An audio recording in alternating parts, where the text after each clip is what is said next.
अथ त्रयोदशो अध्याय। 13वां अध्याय क्षेत्र क्षेत्रज्ञ विभाग योग। 12वें अध्याय के प्रारंभ में अर्जुन ने सगुण और निर्गुण के उपासकों की श्रेष्ठता के विषय में प्रश्न किया। उसका उत्तर देते हुए भगवान श्री कृष्ण ने संक्षिप्त में सगुण और निर्गुण उपासकों की श्रेष्ठता बताई।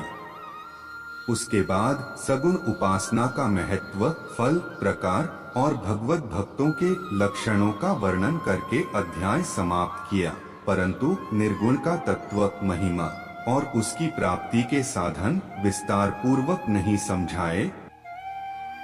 इसलिए निर्गुण का तत्व अर्थात ज्ञान योग का विषय ठीक से समझने के लिए श्री कृष्ण इस 13वें अध्याय का आरंभ करते हैं। चलिए दोस्तों, हम भी इस 13वें अध्याय का ज्ञान प्राप्त करते हैं। श्री भगवानुवाच इदं शरीरं कौन्तेय क्षेत्रमित्यभिधीयते एतद्यो वेत्ति तं प्राहुः क्षेत्रज्ञ इति तद्विदः। श्री भगवान बोले, हे अर्जुन, यह शरीर क्षेत्र नाम से कहा जाता है और इसको जो जानता है उसको ज्ञानी जन क्षेत्रज्ञ कहते हैं। क्षेत्रज्ञ चापी मां विद्धि सर्व क्षेत्रेषु भारत क्षेत्र क्षेत्रज्ञोर ज्ञानन यत्तस् ज्ञानमतं मम। हे अर्जुन, तू सब क्षेत्रों में क्षेत्रज्ञ अर्थात जीवात्मा भी मुझे ही जान और क्षेत्र क्षेत्रज्ञ को अर्थात विकार सहित प्रकृति का और पुरुष का जो तत्व से जानना है वह ज्ञान है, ऐसा मेरा मत है। तत्क्षेत्रं यच्च यादवक्च यद्विकारी यतश्च यत् सच यो यत् प्रभावश्च तत्समासीन में श्रेणु। वह क्षेत्र जो और जैसा है तथा जिन विकारों वाला है और जिस कारण से जो हुआ है, तथा क्षेत्रज्ञ भी जो और जिस प्रभाव वाला है, वह सब संक्षेप में मुझसे सुन। ऋषिभिर्बहुधा गीतं छन्दोभिर्विविधैः पृथक् ब्रह्मसूत्रोपदेशैश्च हेतुमद्भिर्विनिश्चितैः। यह क्षेत्र और क्षेत्रज्ञ का तत्व ऋषियों द्वारा बहुत प्रकार से कहा गया है और विविध वेद मंत्रों द्वारा भी विभाग पूर्वक कहा गया है तथा भली भांति निश्चय किए हुए युक्ति युक्त ब्रह्मसूत्र के पदों द्वारा भी कहा गया है। महाभूतान्यहंकारो बुद्धिर्व्यक्तमेव च इंद्रियाणि दशैकञ्च पंचचेन्द्रिय गोचराः इच्छा द्वेषः सुखं दुःखं संघातश्चेतना धृतिः एतत् क्षेत्रं समासेन सविकार मुदाहृतम्। 5 महाभूत अहंकार, बुद्धि और मूल प्रकृति भी तथा 10 इंद्रियां, 1 मन और 5 इंद्रियों के विषय अर्थात शब्द, स्पर्श, रूप, रस और गंध तथा इच्छा, द्वेष, सुख दुख, स्थूल देह का पिंड, चेतना और धृति, इस प्रकार विकारों के सहित यह क्षेत्र संक्षेप से कहा गया। अमानित्वदम्भित्वम हिंसा शांतिरार्जवम आचार्योपासनम शौचम स्थैर्यमात्म विनिग्रहः इंद्रियार्थेषु वैराग्यमहंकार एव च जन्म मृत्युजरा व्याधि दुख दोषानुदर्शनम असक्तिरन्भिष्वंगः पुत्रदारगृहादिषु नित्य च समचित्तत्वमिष्टानिष्टोत्पत्तिषु मयि चानन्य योगेन भक्तिरव्यभिचारिणी विविक्त देश सेवित्वमृतिर्जन संसदी अध्यात्म ज्ञान नित्यत्वं तत्व ज्ञानार्थ दर्शनम एतज् ज्ञानमिति प्रोक्तमज्ञान यत्तोन्यथा। श्रेष्ठता के ज्ञान का, अभिमान का अभाव, दंभाचरण का अभाव, किसी प्राणी को किसी प्रकार भी न सताना, क्षमाभाव, मन वाणी आदि की सरलता, श्रद्धा भक्ति सहित गुरु की सेवा, बाहर भीतर की शुद्धि, अंतःकरण की स्थिरता और मन इंद्रियों सहित शरीर का निग्रह, इस लोक और परलोक संपूर्ण भोगों में आसक्ति का अभाव और अहंकार का भी अभाव, जन्म मृत्यु जरा और रोग आदि में दुख और दोषों का बार बार विचार करना, पुत्र स्त्री घर और धन आदि में आसक्ति का अभाव, ममता का न होना तथा प्रिय और अप्रिय की प्राप्ति में सदा ही चित्त का सम रहना। मुझ परमेश्वर में अनन्य योग के द्वारा अव्यभिचारिणी भक्ति तथा एकांत और शुद्ध देश में रहने का स्वभाव और विषयासक्त मनुष्यों के समुदाय में प्रेम का न होना। अध्यात्म ज्ञान में नित्य स्थिति और तत्व ज्ञान के अर्थ रूप परमात्मा को ही देखना, यह सब ज्ञान है, और जो इससे विपरीत है वह अज्ञान है, ऐसा कहा है। ज्ञेयं यत्तत् प्रवक्ष्यामि यज्ज्ञात्वामृतमश्नुते अनादिमत परं ब्रह्मा न सत्तन्नास्दुच्यते। जो जानने योग्य है तथा जिसको जानकर मनुष्य परमानंद को प्राप्त होता है, उसको भली भांति कहूंगा। वह अनादि वाला परब्रह्म न सत ही कहा जाता है न असत ही। सर्वतः पाणिपादं तत्सर्वतोक्षिशिरोमुखम् सर्वतः श्रुतिमल्लोके सर्वमावृत्य तिष्ठति। वह सब ओर हाथ पैर वाला, सब ओर नेत्र, सिर और मुख वाला तथा सब ओर कान वाला है, क्योंकि वह संसार में सबको व्याप्त करके स्थित है। सर्वेंद्रिय गुणाभासन सर्वेंद्रिय विवर्जितम असक्तन सर्वभृक्षैव निर्गुण गुण भोक्त्री च। वह संपूर्ण इंद्रियों के विषयों को जानने वाला है, परंतु वास्तव में सब इंद्रियों से रहित है तथा आसक्ति रहित होने पर भी सबका धारण पोषण करने वाला और निर्गुण होने पर भी गुणों को भोगने वाला है। बहिरंतश्च भूतानां चरण चरमेव च सूक्ष्मत्वात् तद्विज्ञेय दूरस्थ चान्तिके च तत्। वह चराचर सब भूतों के बाहर भीतर परिपूर्ण है, और चर अचर भी वही है, और वह सूक्ष्म होने से अविज्ञेय है तथा अति समीप में और दूर में भी वही स्थित है। अविभक्तम च भूतेषु विभक्तमिव च स्थितम भूत भर्तृ च तज्ज्ञेय ग्रसिष्णु प्रभविष्णु च। वह परमात्मा विभाग रहित एक रूप से आकाश के सदृश परिपूर्ण होने पर भी चराचर संपूर्ण भूतों में विभक्त सा स्थित प्रतीत होता है, तथा वह जानने योग्य परमात्मा के विष्णु रूप से भूतों को धारण पोषण करने वाला और रुद्र रूप से संहार करने वाला तथा ब्रह्मा रूप से सबको उत्पन्न करने वाला है।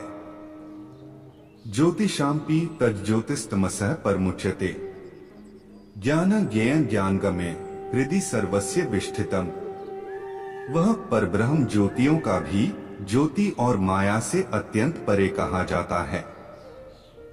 वह परमात्मा बोध स्वरूप जानने के योग्य तथा तत्व ज्ञान से प्राप्त करने योग्य है और सबके हृदय में विशेष रूप से स्थित है। इति क्षेत्रं तथा ज्ञानं ज्ञेयं चोक्तं समासतः मद्भक्त एतद् विज्ञाय मद्भावायोपपद्यते। इस प्रकार क्षेत्र तथा ज्ञान और जानने योग्य परमात्मा का स्वरूप संक्षेप से कहा गया। मेरा भक्त इसको तत्व से जानकर मेरे स्वरूप को प्राप्त होता है।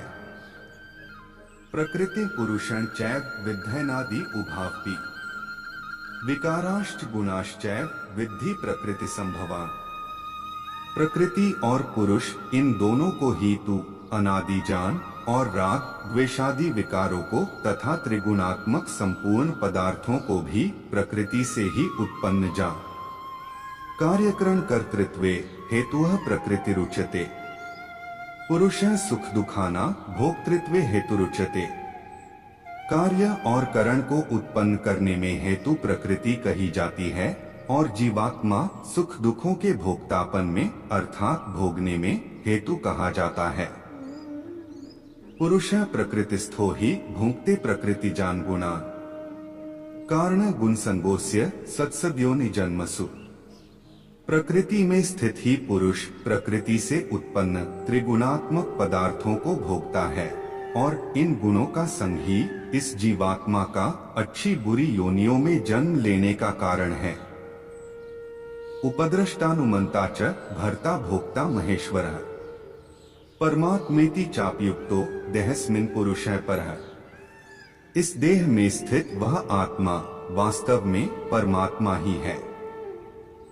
वही साक्षी होने से उपद्रष्टा और यथार्थ सम्मति देने वाला होने से अनुमंता, सबका धारण पोषण करने वाला होने से भर्ता, जीव रूप से भोक्ता, ब्रह्मा आदि का भी स्वामी होने से महेश्वर और शुद्ध सच्चिदानंद घन होने से परमात्मा ऐसा कहा गया है।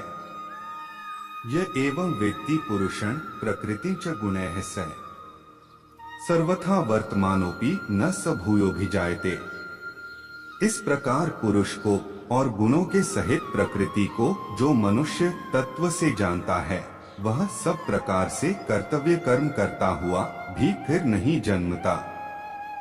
ध्यानेनात्मनि पश्यन्ति केचिदात्मानमात्मना अन्ये सांख्येन योगेन कर्मयोगेन चापरे।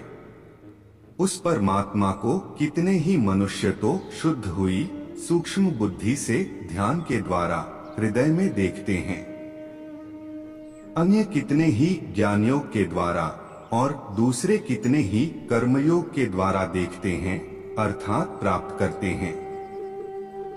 अन्यत्वेवं जानन्तः श्रुत्वान्येभ्य उपास्ते तेपि चातितर्त्येव मृत्यु श्रुति प्रायणा है। परंतु इनसे दूसरे अर्थात जो मंद बुद्धि वाले पुरुष हैं, वे इस प्रकार न जानते हुए दूसरों से अर्थात तत्व के जानने वाले पुरुषों से सुनकर ही तदनुसार उपासना करते हैं, और वे श्रवण परायण पुरुष भी मृत्यु रूप संसार सागर को निःसंदेह तर जाते हैं। यावत् संजायते किंचित सत्त्वं स्थावर जंगमम् क्षेत्र क्षेत्रज्ञ संयोगात् तद्विद्धि भरतर्षभ। हे अर्जुन, यावन मात्र जितने भी स्थावर जंगम प्राणी उत्पन्न होते हैं, उन सबको तू क्षेत्र और क्षेत्रज्ञ के संयोग से ही उत्पन्न जान। समः सर्वेषु भूतेषु तिष्ठन्तं परमेश्वरम् विनश्यत् स्वविनश्यन्तं पश्यति स पश्यति। जो पुरुष नष्ट होते हुए सब चराचर भूतों में परमेश्वर को नाश रहित और संभाव से स्थित देखता है, वही यथार्थ देखता है। समपश्यन् हि सर्वत्र संवस्थितमीश्वरम् न हिनस्त्यात्मनात्मान ततो याति परांगति। क्योंकि जो पुरुष सब में संभाव से स्थित परमेश्वर को समान देखता हुआ अपने द्वारा अपने को नष्ट नहीं करता, इससे वह परम गति को प्राप्त होता है। प्रकृत्यैव च कर्माणि क्रियमाणानि सर्वशः यह पश्यति तथात्मान कर्तारं स पश्यति। और जो पुरुष संपूर्ण कर्मों को सब प्रकार से प्रकृति के द्वारा ही किए जाते हुए देखता है और आत्मा को अकर्ता देखता है, वही यथार्थ देखता है। यदा भूतपैथद भावमेकस्थं नुपश्यति ततएव च विस्तार ब्रह्मा संपद्यते तदा।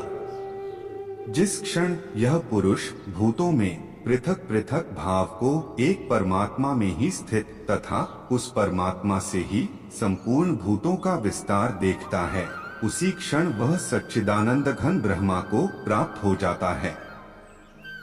अनादित्वान् निर्गुणत्वात् परमात्मायमव्यय शरीरस्थोपि कौन्तेय न करोति न लिप्यते। हे अर्जुन, अनादि होने से और निर्गुण होने से यह अविनाशी परमात्मा शरीर में स्थित होने पर भी वास्तव में न तो कुछ करता है और न लिप्त ही होता है। यथा सर्वक्तं सौक्ष्म्यादाकाशं नोपलिप्यते सर्वत्रावस्थितो देहे तथात्मा नोपलिप्यते। जिस प्रकार सर्वत्र व्याप्त आकाश सूक्ष्म होने के कारण लिप्त नहीं होता, वैसे ही देह में सर्वत्र स्थित आत्मा निर्गुण होने के कारण देह के गुणों से लिप्त नहीं होता। यथा प्रकाशत्येकः कृत्स्न लोकमिमं रविः क्षेत्रं क्षेत्री तथा कृत्स्न प्रकाशयति भारत। हे अर्जुन, जिस प्रकार एक ही सूर्य इस संपूर्ण ब्रह्मांड को प्रकाशित करता है, उसी प्रकार एक ही आत्मा संपूर्ण क्षेत्र को प्रकाशित करता है। क्षेत्र क्षेत्रज्ञयोरेव मंतरं ज्ञान चक्षुषा भूत प्रकृति मोक्षंचये विदुर्यांति ते परम। इस प्रकार क्षेत्र और क्षेत्रज्ञ के भेद को तथा कार्य सहित प्रकृति से मुक्त होने का जो पुरुष ज्ञान नेत्रों द्वारा तत्व से जानते हैं, वे महात्मा जन परब्रह्म परमात्मा को प्राप्त होते हैं। ओम तत्सदिति श्रीमद् भगवद गीतासूपनिषत्सु ब्रह्म विद्यायां योगशास्त्रे श्री कृष्णार्जुन संवादे क्षेत्र क्षेत्रज्ञ विभाग योगो नाम त्रयोदशोऽध्यायः। इस प्रकार उपनिषद ब्रह्म विद्या तथा योग शास्त्र रूप श्रीमद् भगवद गीता के श्री कृष्ण अर्जुन संवाद में क्षेत्र क्षेत्रज्ञ विभाग योग नामक 13वां अध्याय संपूर्ण हुआ। दोस्तों, अगर ये वीडियो आपको पसंद आया हो तो कृपया वीडियो को लाइक करें, शेयर करें और चैनल को सब्सक्राइब करें। आपका दिन मंगलमय हो। हरे कृष्णा।